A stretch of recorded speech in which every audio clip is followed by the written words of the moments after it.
December 20th, 1968. A quiet lover's lane on Lake Herman Road in Berryessa, California. High school sweethearts David Faraday, 17, and Betty Lou Jensen, 16, were enjoying their first date. Their innocent evening took a horrific turn when an unknown assailant approached their car, shot them both, and vanished into the night. This brutal, seemingly random act of violence marked the chilling beginning of one of America's most infamous and enduring unsolved mysteries, the reign of terror of the Zodiac Killer.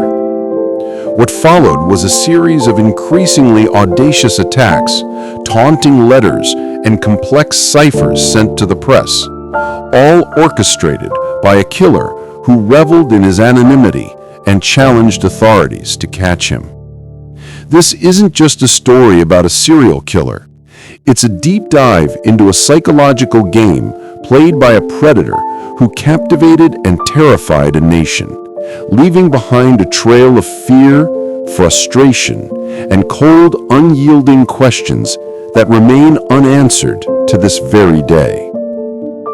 The second attack occurred on July 4th, 1969, at Blue Rock Springs Park in Vallejo, just a few miles from the first murders.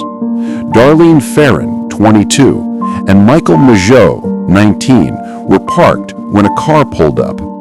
The driver exited, approached their vehicle, and fired multiple shots, killing Ferrin and severely wounding Mageau.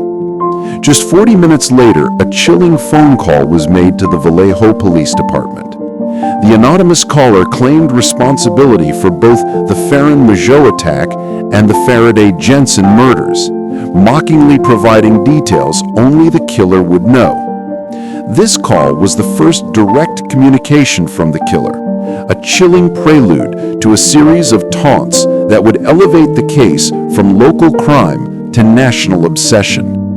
It revealed a perpetrator who was not only violent, but also deeply invested in psychological warfare. What truly set the Zodiac Killer apart were his letters. Starting in August 1969, the San Francisco Bay Area newspapers began receiving a series of cryptic, boastful letters signed with a distinct cross-circle symbol.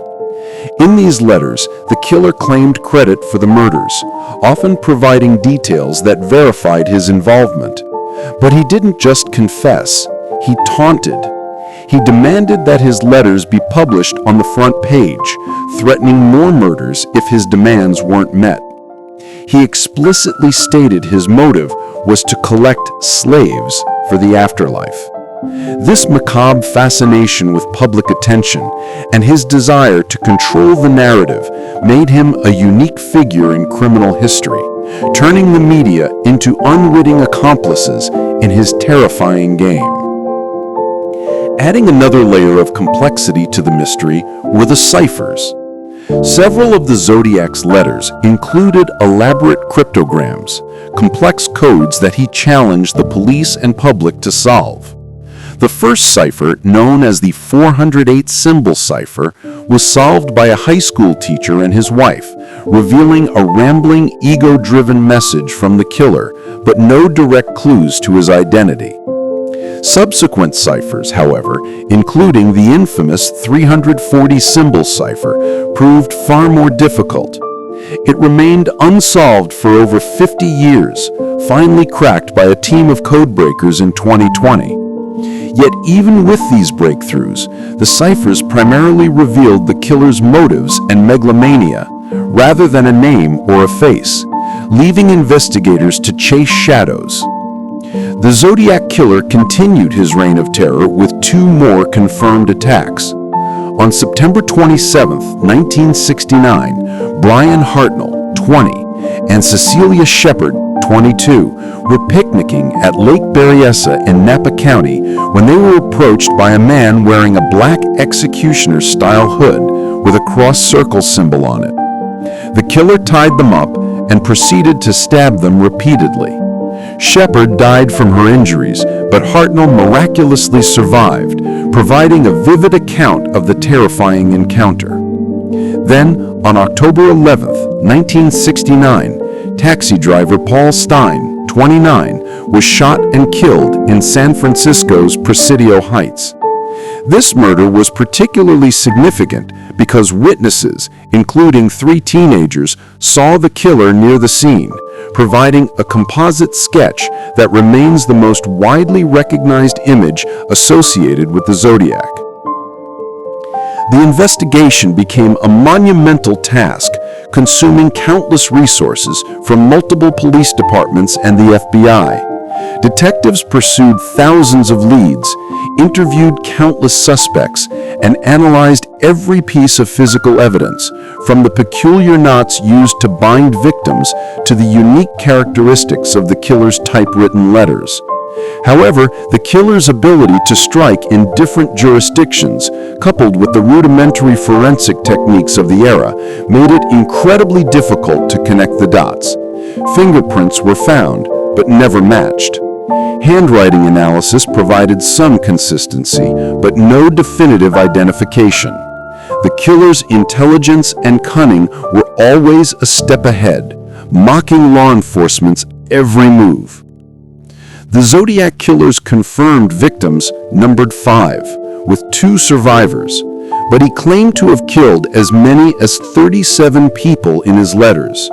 While authorities officially linked him to only 7 victims, 5 killed, 2 wounded, the sheer brazenness of his claims and the terrifying randomness of his attacks instilled widespread panic across the Bay Area and beyond.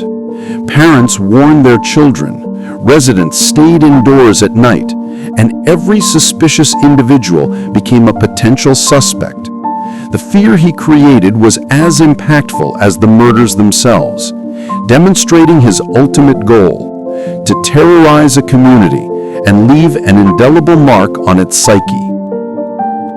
Over the decades, the Zodiac Killer case has become a cultural phenomenon, inspiring books, films, and endless true crime documentaries. Countless amateur sleuths and professional investigators have dedicated their lives to deciphering his ciphers, analyzing his letters, and unmasking his identity. Many suspects have been put forward, including Arthur Lee Allen, a man identified early in the investigation whose behavior and physical characteristics fit many of the known details. However, DNA evidence later failed to definitively link him to the crimes, further deepening the mystery. The ongoing fascination highlights humanity's need for closure and the enduring terror of a puzzle unsolved. In recent years, new forensic techniques and digital tools have breathed new life into the cold case. DNA evidence collected from the letters has been re-examined, and the 340 cipher was finally cracked in 2020 by an international team, revealing another chilling, self-aggrandizing message from the killer. While these developments provided fascinating insights into the killer's mind, they still have not definitively identified him. The absence of a clear identity continues to frustrate investigators and maintain the Zodiac's enigmatic status, ensuring his legend persists as a ghost in the annals of criminal history. To this day, the true identity of the Zodiac Killer remains one of the most tantalizing and terrifying secrets in American history. Was he a lone wolf? An organized individual with a vendetta against society, or simply a disturbed mind seeking infamy